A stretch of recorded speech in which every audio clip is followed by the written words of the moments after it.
नमस्कार, सभी दर्शकों का हमारे कार्यक्रम में बहुत बहुत स्वागत है। द्वीप विकास और प्रशासन, इस कार्यक्रम की आज की कड़ी में हम बातें करेंगे पोर्ट ब्लेयर नगरपालिका परिषद की गतिविधियों के बारे में। इस विषय पर चर्चा करने के लिए आज हमने अपने स्टूडियो में आमंत्रित किया है पोर्ट ब्लेयर नगरपालिका परिषद के सचिव श्री दिलखुश मीणा IAS को। मीणा जी, बहुत बहुत स्वागत करते हैं हम आपका इस प्रोग्राम में। नमस्कार। नमस्कार। कार्यक्रम की शुरुआत हम ऐसे विषय से करना चाहेंगे, ऐसी चीज़ जो जीवन के लिए बहुत अनमोल है। बात कर रहे हैं हम पानी की। पिछले कई वर्षों से देखा जा रहा है कि गर्मी के मौसम में पानी की बड़ी समस्या हो जाती है, और अगर हम इस साल की बात करें तो समस्या वाकई बहुत गंभीर थी जी। तो इस समस्या के स्थायी समाधान के लिए पोर्ट ब्लेयर नगरपालिका परिषद क्या कर रहा है? जी, जो वाटर क्राइसिस है उसके संबंध में अंडमान एंड निकोबार एडमिनिस्ट्रेशन के चीफ सेक्रेटरी सर के मार्गदर्शन में बहुत सारे छोटे एवं बड़े प्रोजेक्ट्स पर काम किया जा रहा है, जिसमें पोर्ट ब्लेयर नगरपालिका परिषद द्वारा ऐसे 29 प्रोजेक्ट्स हैं जिन पर कार्य प्रगति पर हैं, जिसमें से काफ़ी प्रोजेक्ट्स कंप्लीट हो भी चुके हैं। तो हमारी ये संभावना है, हमारा ये मानना है कि अगर ये प्रोजेक्ट्स को हम जल्दी एग्जीक्यूट कर देंगे तो अगले साल गर्मी के सीज़न में पानी की समस्या का समाधान हम निपट सकते हैं। उन 29 प्रोजेक्ट्स में से हमारे 10 तालाबों का कार्य हुआ है जो कंप्लीट हो चुके हैं। उनको हम वाटर ट्रीटमेंट प्लांट से कनेक्ट करने के लिए पाइपलाइंस जो हैं उनके एस्टिमेट्स को टेंडर कर दिया गया है, जो जल्दी फंक्शनल हो जाएंगे। उसके अलावा 10 बोरवेल्स पर काम किया जा रहा है, जिसमें से 7 बोरवेल्स का काम कंप्लीट हो चुका है। उनको भी हम ट्रीटमेंट प्लांट से कनेक्ट करके फिर डिस्ट्रीब्यूशन नेटवर्क में जोड़ने का काम करेंगे। इसके अलावा 5 कुओं का खुदाई का काम चालू है, उसमें फैब्रिकेशन डाले जाने का काम चालू है, तो वो भी जल्दी नेक्स्ट 15 दिनों में हमारा टारगेट है कि उसको हम कंप्लीट करें। इसके अलावा म्यूनसिपल एरिया में 2 बड़े प्रोजेक्ट्स हैं, एक आटम पहाड़ चेकवेयर का प्रोजेक्ट है और एक जोड़ा नाला चेकवेयर का प्रोजेक्ट है, जिनके DPRs कंप्लीट हो गए हैं और टेंडर्स इनवाइट हो चुके हैं। तो उसमें अगर ये प्रोजेक्ट सारे कंप्लीट हो जाएंगे, इसके अलावा APWD द्वारा भी काफ़ी प्रोजेक्ट्स, लगभग 58 के आसपास प्रोजेक्ट्स शुरू किए जा चुके हैं, जिनमें से काफ़ी सारे प्रोजेक्ट्स कंप्लीट हो चुके हैं, जो रूरल क्षेत्र में भी, ग्रामीण क्षेत्र में भी, और उसमें से कुछ पार्ट्स हैं जो शहरी क्षेत्र में भी पानी सप्लाई करेंगे। तो ये सारे प्रोजेक्ट्स मिलकर हमारा ये अनुमान है कि अगले साल और आने वाले सालों के लिए हम पानी की समस्या से स्थायी समाधान निकाल पाएंगे। कहने का मतलब ये है कि प्रयास तो जारी है। क्या हम एक तरह से आश्वासन माने कि ये अगले वर्ष गर्मी के मौसम में पानी की किल्लत नहीं होगी? बिल्कुल, हम ये मान सकते हैं, क्योंकि हमारे काफ़ी सारे प्रोजेक्ट्स ऑलरेडी कंप्लीट हो चुके हैं, जिनको हम ट्रीटमेंट प्लांट और फिर डिस्ट्रीब्यूशन नेटवर्क में लाने का कार्य अगले 1-2 महीने में पूर्ण कर दिया जाएगा, जिससे हम फिर जो सप्लाई हमारी धनी खाड़ी डैम से जो गर्मी के समय में जो कम हो जाती है, उसको हम उस गैप को हम फिल कर पाएंगे। मीणा जी, अब ये बताइए कि भवन योजना की मंजूरी के लिए क्या रेन वाटर हार्वेस्टिंग अनिवार्य है, और जो लोग ऐसा नहीं करते या नियमों का उल्लंघन करते हैं तो उनके विरुद्ध क्या कार्रवाई होती है? अभी जितने भी बिल्डिंग प्लान्स अप्रूव किए जाते हैं उसमें रेन वाटर हार्वेस्टिंग का जो कंपोनेंट है वो मैंडेटरी है। ये हमारे जो बिल्डिंग बायलॉज हैं 1999 के, उसमें निहित है कि ये बिल्डिंग बायलॉज में कि रेन वाटर हार्वेस्ट का प्लान बिल्डिंग प्लान में होना चाहिए। उसके अंतर्गत हम बिल्डिंग प्लान में एक सिक्योरिटी डिपॉजिट भी लेते हैं। तो जब बिल्डिंग प्लान अप्रूव हो जाता है, जब बिल्डिंग बन जाता है, तो उसके बाद जो एप्लीकेंट रहता है वो सबमिट करता है कि उन्होंने रेन वाटर हार्वेस्टिंग का जो कंपोनेंट है वो एग्जीक्यूट कर दिया गया है। उसको हमारा फील्ड स्टाफ चेक करता है और उसके बाद ही हम वो सिक्योरिटी डिपॉजिट उनको रिलीज़ करते हैं बाद में। जो लोग ये नहीं करते हैं उसमें जो वॉयलेशंस हैं, जो बायलॉज में जो वॉयलेशंस हैं, उनके अंतर्गत हम उस पर कार्रवाई करते हैं। हम चारों ओर समुद्र से तो घिरे हैं, लेकिन पानी की समस्या होती है। अंग्रेजी का एक पंक्ति याद आ रही है कि water water everywhere but not a drop to drink. तो ऐसी हालत कुछ यहाँ हो जाती है। तो ऐसे में समुद्र के खारा पानी को प्रयोग में लाने योग्य बनाने के लिए डिसैलिनेशन प्लांट ये स्थापित करने की कुछ योजना है आपके पास? अभी योजना नहीं है, बट इस संबंध में काफ़ी फिजिबिलिटी स्टडीज़ की गई है और हमने इस पर अलग अलग एजेंसीज से डिस्कशंस भी किया है कि हमारे यहाँ पे अगर हम प्लांट सेटअप करें तो उसका क्या फिजिबिलिटी रहेगा। लेकिन इसके अंतर्गत इसका जो एक नेगेटिव एस्पेक्ट जो रहता है, एक एस्पेक्ट जो रहता है वो ये कि जो डिसैलिनेशन प्लांट रहता है उसके जी। बाद प्रोसेस करने के बाद जो बैक वॉश वाटर रहता है उससे हमारे यहाँ का जो इकोसिस्टम है, जो हमारे यहाँ के समुद्री जीव हैं, जंतु हैं, जी। तो उनको काफ़ी नुकसान एक तो ये पहुँचाएगा और इसका जो आउटकम और जो कॉस्ट इन्वेस्टमेंट है इसमें बहुत ज़्यादा कॉस्ट इन्वॉल्वमेंट रहता है और आउटकम उतना नहीं आ पाता है। इसलिए अभी एज पर जो एजेंसीज की फिजिबिलिटी स्टडी है तो वो यहाँ पे अभी रिकमेंड नहीं कर रहे हैं। अगर भविष्य में ऐसा कुछ हो सकता है कि बड़े लेवल पे हम कुछ कर पाएँ तो निश्चित तौर पर इस बारे में सोचा जाएगा। अक्सर देखा जाता है कि गर्मी के मौसम में ज़्यादातर लोग अपनी ज़मीन में बेरोक टोक बोरवेल की खुदाई कर लेते जी, हैं। जी। तो ऐसे लोगों के खिलाफ क्या कार्रवाई होती है? जी, इस संबंध में port Blair municipal council in coordination with the district administration, तो हम जितनी भी बोरवेल्स हैं उनका सर्वे किया जा चुका है और जी। जो बिना परमिशन के जो बोरवेल्स की खुदाई हो चुकी है या जो कर रहे हैं उनके अंतर्गत जो भी हमारे प्रावधान है उनके अंतर्गत एक्शन लिया जा रहा है ताकि वो लोग इलीगल बोरवेल ना करें। फिर हम जो जितना भी बोरवेल्स हम संस्था के द्वारा कर रहे हैं, म्युनिसिपल काउंसिल के द्वारा कर रहे हैं, उन बोरवेल्स में ज़्यादा हमारा यील्ड बढ़े और इलीगल बोरवेल्स को हम कम कर सके। उसके अंतर्गत हमने डिस्ट्रिक्ट एडमिनिस्ट्रेशन और काउंसिल ने दोनों ने मिलकर एक फील्ड सर्वे किया हुआ है। इलीगल बोरवेल्स जहाँ पे भी लोगों ने किया हुआ है तो उसको हम बंद करने के लिए और उनको हम सील करने के लिए और उन पर पेनल्टी लगाने का भी काम जारी है। तो क्या आप ऐसा मानते हैं कि यदि वाटर मीटर लगाई जाए हाँ। तो समस्या का समाधान कुछ हद तक हो सकता है? अभी हम म्युनिसिपल काउंसिल में कुछ वाटर मीटर्स 10,000 के करीब हम लगा पाए और एक्चुअली पहले जो वाटर मीटरिंग वाला सिस्टम था इसमें अभी हम जो बिल चार्ज करते हैं हाउस होल्ड से वो एक मासिक दर रहती है 50 रुपये प्रति कंज्यूमर, तो उतना चार्ज करते हैं। हमारे वाटर मीटर्स हर घर में लग जाएंगे, हर हाउस होल्ड्स में लग जाएंगे, तो जितना कंज्यूम करता है व्यक्ति उतना हम फिर चार्ज करेंगे। तो वो एक कहीं कहीं रोक लगाएगा कि पानी व्यर्थ ना बहे, लोग ज़्यादा कंज्यूम ना करें। तो इसके लिए हमारा एक स्कीम है अमृत, उसमें हम लगभग 50,000 के आसपास वाटर मीटर्स प्रोक्योर करने का प्लान कर रहे हैं ताकि हम हर न्यू कनेक्शन को मैंडेटरी करें कि हमारे डिपार्टमेंट से वो वाटर मीटर लगाएं और उसी के अनुसार फिर उस रीडिंग के आधार पर हम उनका बिल बनाएं। तो ये कब तक शुरू होगा? ये अभी प्लान कर दिया गया है, तो जल्दी अगले 1-2 महीने में हम इसको प्लान करने का प्लान। अब बात करते हैं स्मार्ट सिटी प्रोजेक्ट के बारे में। इसके लिए भारत सरकार से आपको कितना अनुदान आवंटित किया गया है और जो विभिन्न परियोजनाएं चल रही हैं कितना खर्च हुआ है उसमें? Smart city centrally sponsored scheme है जिसमें भारत सरकार द्वारा हमको पोर्ट ब्लेयर सिटी के लिए लगभग 445 करोड़ का आवंटन किया गया था, जिसमें 245 करोड़ भारत सरकार का शेयर था और 200 करोड़ लगभग यूटी मिनिस्ट्री का शेयर था, जिसमें से लगभग 88 करोड़ रुपए खर्च हो चुके हैं अलग अलग कार्यों में। जी। इसमें अभी 7 कार्य ऐसे हैं जो कंप्लीट हो चुके हैं, जैसे 20 ई बसें खरीदी जा चुकी हैं। जो एफएसटीपी प्लांट्स रहते हैं, सेप्टिक जो मैनेजमेंट रहता है, वो एक प्लांट हमारे यहाँ पे काम कर रहा है और एक और प्लांट अभी अवार्ड हो चुका है, उसका भी काम जल्दी हो जाएगा। 12 नंबर टॉयलेट ब्लॉक्स और 24 नंबर सीट्स बायो टॉयलेट्स जो रहती हैं वो इम्प्लीमेंट किए जा चुके हैं, जो सिटी में काउंसिल के द्वारा जो किए गए हैं उनका मैं बता रहा हूँ। सॉलिड वेस्ट मैनेजमेंट में भी काफ़ी स्मार्ट सिटी में काम किया जा चुका है। जो रिप्लेसमेंट, जो कन्वेंशनल लैंप्स थे सिटी में, उन सबको एलईडी लाइट्स द्वारा रिप्लेस किया जा चुका है। ये एक काफ़ी बड़ा प्रोजेक्ट था। डेवलपमेंट ऑफ सी प्रोमिनेट, जो फ्लैग पॉइंट आजकल हम जहाँ लोग विजिट करते हैं, उसका भी काम कंप्लीट किया जा चुका है। और 15 वाटर एटीएम्स सिटी के अलग अलग इलाकों में वाटर एटीएम्स इंस्टॉल किए जा चुके हैं। अभी जो ऑनगोइंग प्रोजेक्ट्स हैं, एक मरीन रोड रिस्ट्रक्चरिंग का काम है, वो अभी प्रोग्रेस में है। जैसे आपने देखा होगा कि जेएनआरएम कॉलेज तक वो बन चुका है, उससे आगे फ्लैग पॉइंट तक काम अभी चल रहा है, इन प्रोग्रेस है। इसके अलावा नेबरहुड पार्क्स अलग अलग एरियाज में हम बना रहे हैं, ग्रीन स्पेसेस क्रिएट कर रहे हैं, उसका भी काम चल रहा है।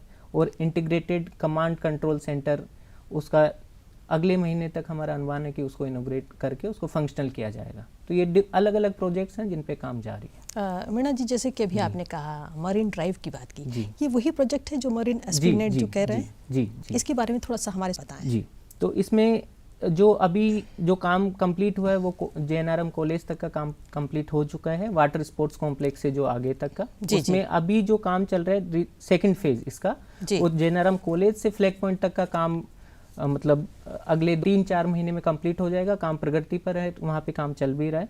इसके अलावा इसमें मरीन एस्प्लेन में जो प्रोजेक्ट्स हैं वो जैसे फ्लैग पॉइंट से लेके कार्बिन्स को तक, वहाँ का भी प्लान है। काम अवार्ड हो चुके हैं और जल्दी काम स्टार्ट हो जाएगा। तो उसके तहत जो हमारे पर्यटक हर वर्ष यहाँ आते हैं उनको वहाँ पे क्या क्या सुविधाएं मिलेंगी, क्या कुछ देखने को मिलेगा? सुंदर वॉकवेज होंगे, वहाँ पे लोग वॉक कर सकेंगे, साइकिलिंग ट्रैक्स होंगे और अम्यूजमेंट टाइप की जो अट्रैक्ट करती हैं लोगों को, जैसे कार्बिन स्को पे अभी प्लान किया जा रहा है उस प्रोजेक्ट के अंतर्गत कि वहाँ पे लेजर शो होगा, वहाँ पे कुछ और रिक्रिएशनल फैसिलिटीज होंगी जहाँ पे पर्यटक जाके अपना लेजर शो देख सकते हैं, और भी काफ़ी सारी चीज़ें इसमें आ रही हैं। जो फ्लैग पॉइंट तक की जो पॉइंट आपने बताया, हाँ, ये काम कब तक पूरा हो जाएगा? ये हमारा अनुमान है कि अगले 3 से 4 महीने में कंप्लीट हो जाएगा, क्योंकि कार्य काफ़ी तेज़ी से प्रगति पर है। मीणा जी, अब काफ़ी समय से शहर की सुरक्षा को देखते हुए सीसीटीवी कैमरास लगाने की बात की जा रही है, तो क्या स्थिति है इस समय?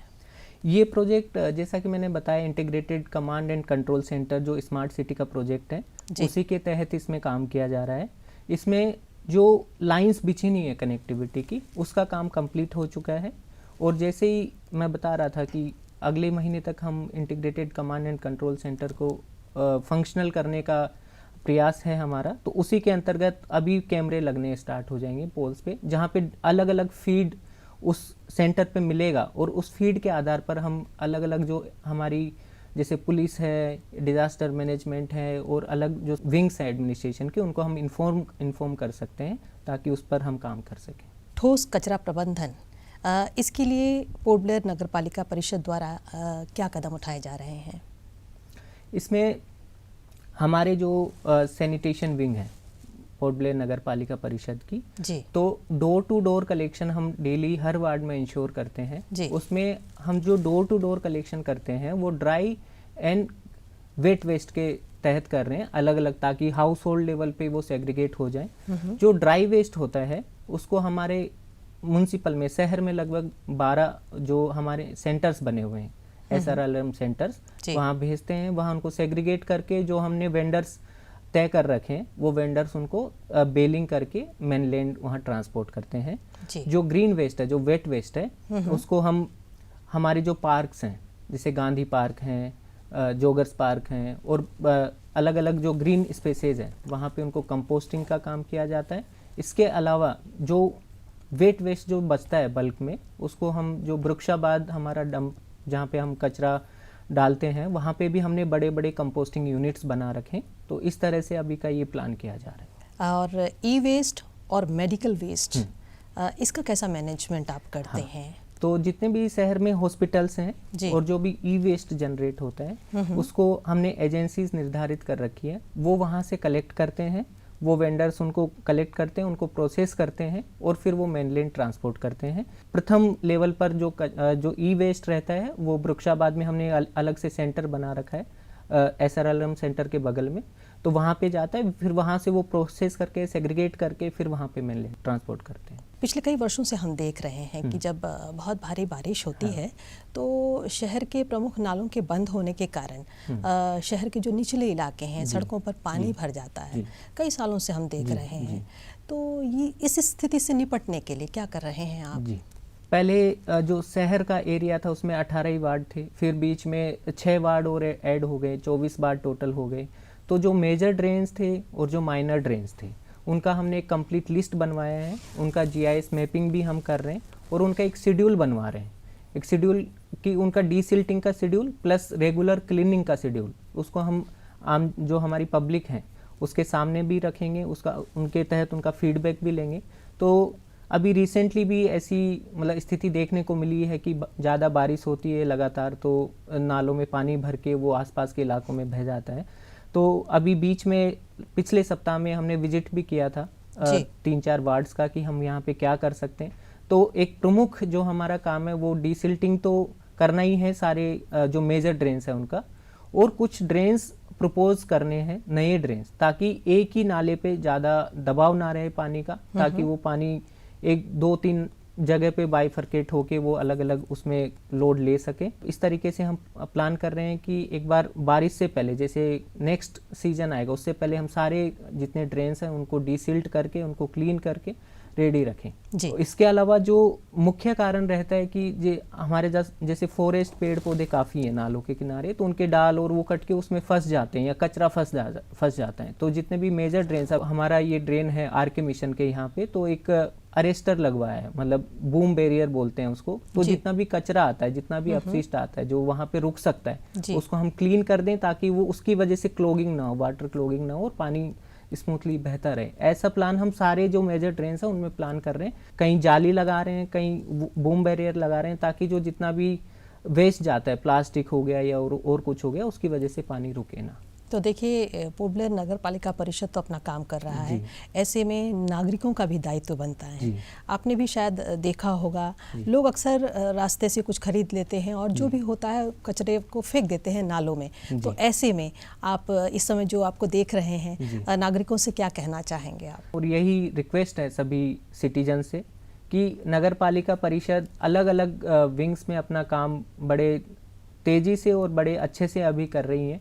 चाहे पार्क्स हो, चाहे आपका वाटर सप्लाई हो, चाहे सैनिटेशन हो, या और भी जैसे काम हो, रोड्स, फुटपाथ्स, जितना संभव हो सकता है उतना अच्छे से और उतना ट्रांसपेरेंसी से काम चल रहा है। लेकिन मेरा सभी सिटीजन से ये आग्रह रहेगा, क्योंकि ये हमारा शहर है, हमारी ज़्यादा आबादी भी अभी तक नहीं है मुख्य भूमि के रिलेशन में देखा जाए तो हम इसको एक बहुत अच्छा शहर, एकदम साफ, स्वच्छ और स्वस्थ शहर बना सकते हैं।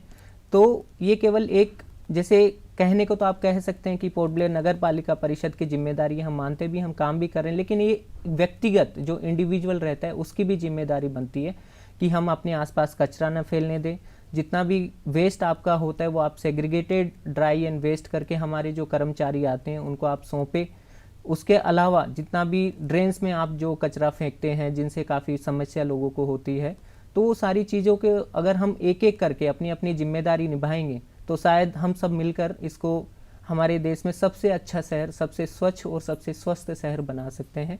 तो ये मेरा आग्रह रहेगा कि जितने भी हमारे प्रयास है, इसके अलावा एक और मेरी रिक्वेस्ट रहेगी कि हमको एक फीडबैक आप निरंतर तौर पर, हमारा कंट्रोल रूम 24/7 वर्किंग है, तो उस पर आप हमें फीडबैक दें कि भाई किस एरिया में हमको क्या करना चाहिए, कहाँ पे क्या इशू है, ताकि हम अपने कर्मचारी लोगों को वहाँ पे बता सके, उस चीज़ का निदान कर पाएँ, सॉल्यूशन कर पाएँ। कंट्रोल रूम का कोई नंबर हो तो अगर आप बताएं तो लोग कॉल कर सकते हैं। हाँ, तो जो हमारा कंट्रोल रूम है म्युनिसिपल हेडक्वार्टर्स में, उसके 4 हमारी लैंडलाइंस हैं, उनके नंबर है। पहला 231179, दूसरा 231141, तीसरा 231142 एंड चौथा 245798। तो ये 4 अलग अलग हमारे कंट्रोल रूम में सिटीजन फीडबैक के लिए नंबर रखे हैं। तो उसमें जो भी सिटीजन का फ़ोन आता है, जैसे मान लो एलईडी लाइट खराब है, सफाई नहीं हुई, क्या नहीं हुआ, तो उसका हम एक रजिस्टर मेंटेन करते हैं कि किसका फ़ोन आया, किससे रिलेटेड आया। तो फिर उस जो कंसर्न ऑफिशियल रहता है उसको हम बताते हैं कि भाई अगले 24 घंटे में इस कंप्लेन को अटेंड किया जाए। और फिर हम उनको फीडबैक भी देते हैं कि आपका जो कल कंप्लेन आया था उसका हमने ये काम किया, अगर आप संतुष्ट हैं या काम हो गया तो हमें बताइए।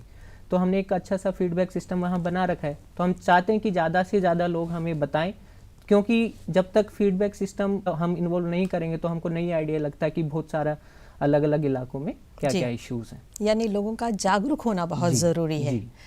अब बताएं, पोर्ट ब्लेयर नगर पालिका परिषद द्वारा कितनी नागरिक केंद्रित सेवाएं दी जाती हैं? सिटीजन सेंट्रिक सर्विसेज में सबसे पहला तो हम वाटर सप्लाई का जो सर्विस है वो देते हैं। इसके अलावा सैनिटेशन सर्विस हो गया, जितना भी ग्रीन स्पेसेस हैं सिटी में वो हम क्रिएट कर रहे हैं, जैसे जोगर्स पार्क हैं, गांधी पार्क है, उनका मेंटेनेंस और वो सारी चीज़ें।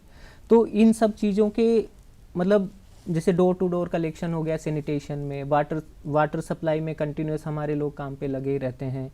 ग्रीन स्पेसेस क्रिएट करने के लिए ये सारी चीज़ें हम कर रहे हैं। इसके अलावा जो स्मार्ट सिटी में प्रोजेक्ट्स जो आ रहे हैं, लोगों की कन्वीनियंस बढ़ाने के लिए, लोगों की सहूलियत बढ़ाने के लिए और सिटी को अच्छा बनाने के लिए, तो ये सारी सर्विसेज अभी हम मतलब प्रोवाइड कर रहे हैं। और कौन कौन सी ऑनलाइन सुविधाएं नागरिकों को दी जा रही हैं?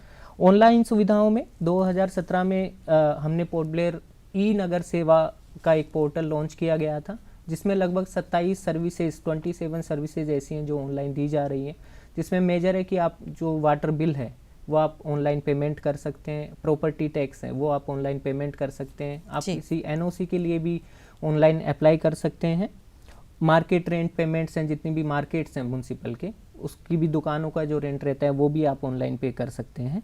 तो ये सारी चीज़ें हैं जो अभी ऑनलाइन की जा चुकी हैं। इसके अलावा 1-2 सप्ताह में हमारा एक प्रोजेक्ट था कि हम एक एप्लीकेशन बनवाएं ताकि लोग जैसे ऑफिस में विजिट करके वो पेमेंट करते हैं तो वो अपने घर बैठे भी पेमेंट कर सके, अपना ड्यूज देख सके, अपना रेंट देख सके, अपना टैक्स देख सकें, वाटर चार्जेस देख सकें।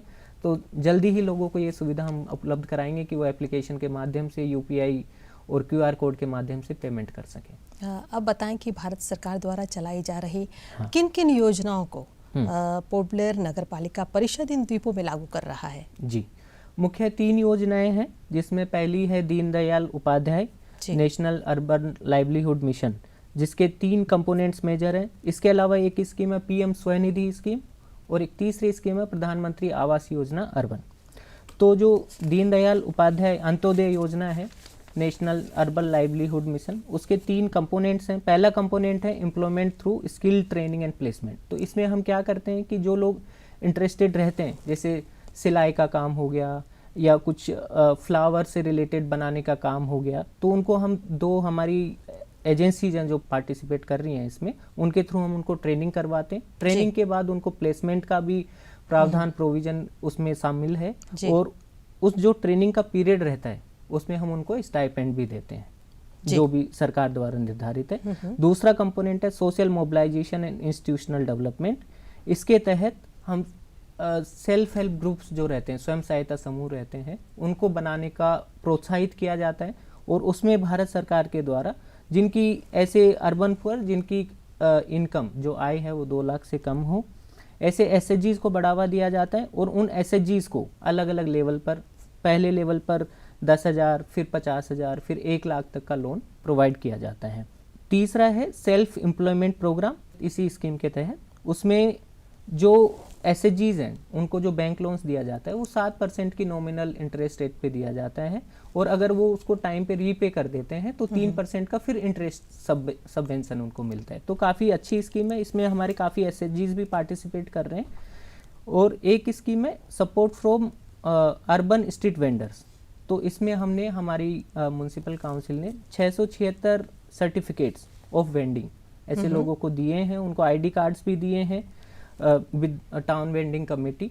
तो ऐसे लोगों को हम समय समय पर ट्रेनिंग करवाना, उनको जब कुछ छोटे अमाउंट की लोन की ज़रूरत रहती है, तो ये सारी योजनाएं हम इम्प्लीमेंट कर रहे हैं।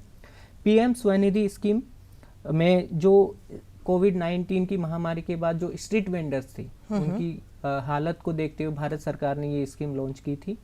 इसमें जो स्ट्रीट वेंडर्स रहते हैं उनको लोन देने का प्रावधान था। तो जो हमारे पहले के टारगेट्स थे उससे ज़्यादा ही हमने अचीव कर लिए।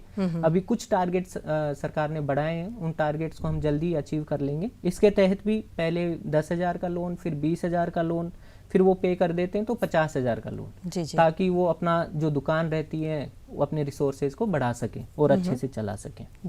प्रधानमंत्री आवास योजना अर्बन, इसमें हम लगभग 329 बेनिफिशरीज को घर बना के देने का हमारा टारगेट है, जिसका 2 साइट्स हमारे पोर्ट ब्लेयर में है, प्रोत्रापुर में और वृक्षाबाद में। तो प्रोत्रापुर में दोनों ही जगह काफ़ी कार्य प्रगति पर है। प्रोत्रापुर में अभी फिलिंग वगैरह स्टार्ट हो गया है, तो जल्दी हमारा टारगेट है 24 से पहले ही हम लोगों को घर हैंडओवर कर पाएँ। लोगों को जो सरकारी स्कीम्स है इसके बारे में जानकारी हो तो अवेयरनेस के लिए आप क्या करते हैं? तो हम जैसे स्वनिधि स्कीम है, नेशनल अर्बन लाइवलीहुड मिशन है, तो इन सब के लिए हम समय समय पर अवेयरनेस कैंपेन्स करते हैं पोस्टर्स के थ्रू और जो सिटी में ऑटोज़ के थ्रू कि लोगों को ज़्यादातर पता रहे। और हमारे जो काउंसलर्स हैं, जो हमारे हैं उनको भी हम बताते हैं, क्योंकि वो जनप्रतिनिधि हैं, लोगों से उनका अच्छा कनेक्ट रहता है, तो उनको भी हम बताते हैं, तो वो भी लोगों का अवेयरनेस। लोगों का रिस्पांस कैसा है?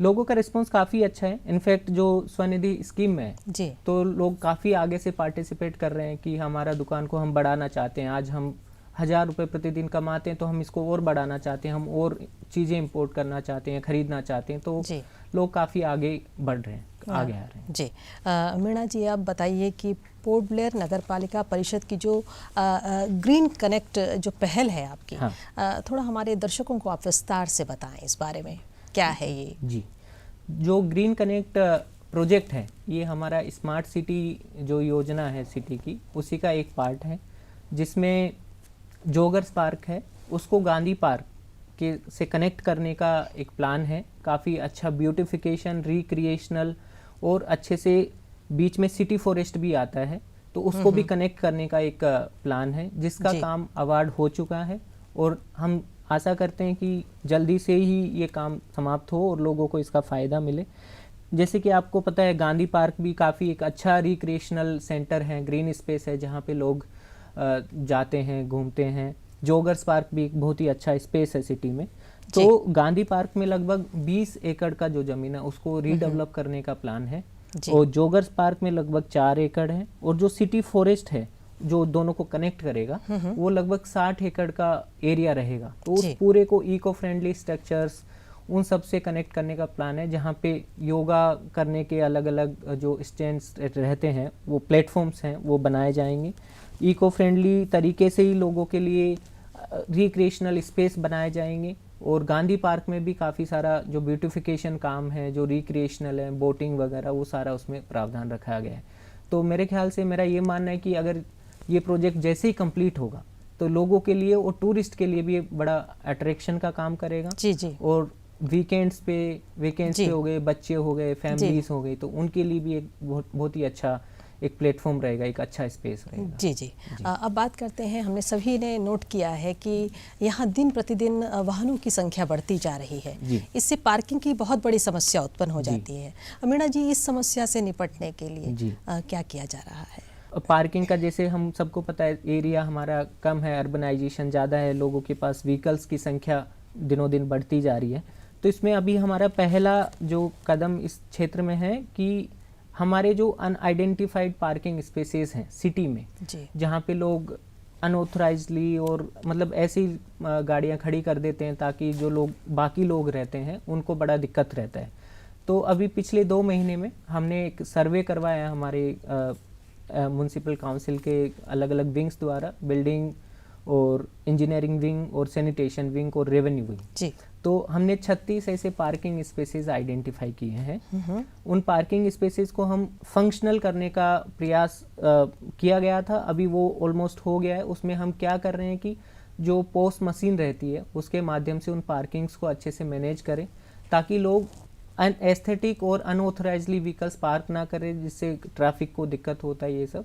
तो अगले 1 सप्ताह में हमारा प्लान है कि 36 पार्किंग्स हम चालू कर दें, तो एक स्पेस मिल जाएगा लोगों को गाड़ियां खड़ी करने का। इसके अलावा कुछ प्रपोजल्स थे जो सिटी में मल्टी लेवल पार्किंग बनाने का, तो उसका हम एक बार फिजिबिलिटी स्टडी कर रहे हैं। अगर वो पॉजिटिव रहा, अगर हमको पॉजिटिव उस स्टडी का रिजल्ट रहा, तो श्योरली हम उस पर भी काम करेंगे, ताकि हम जितना भी, जैसे अबरडीन मार्केट है या मुख्य बाजार है, वहाँ पे काफ़ी वाहनों की संख्या रहती है, लोग आते हैं मार्केट में तो इधर उधर गाड़ियाँ खड़ी कर देते हैं। तो एक ऐसा स्पेस क्रिएट हो जाएगा तो एक बहुत ही अच्छा रहेगा शहर के लिए। बाकी जो 36 पार्किंग्स का जो मैंने बताया, वो हम अब अगले 1 सप्ताह में, हमने इसमें लास्ट 2-3 दिन में एक प्रेस रिलीज भी दिया था, सिटीजन से रिक्वेस्ट भी किया था कि भाई आपकी जो पार्किंग्स, आपकी गाड़ियां जो पार्क आप करते हैं वो अनऑथराइजली ना करें, और शहर के ऐसे रास्तों पे ना करें जहां ज़्यादा ट्रैफिक रहता है। हम जो पार्किंग क्रिएट कर रहे हैं वहां पे आप करें, जो भी चार्जेस रहते हैं, जो भी मिनिमल चार्जेस हमने सेट किए हैं वो चार्ज पे करें, ताकि स्पेस भी क्रिएट होगा, सड़क मतलब खाली रहेंगी तो आवागमन ईजी रहेगा।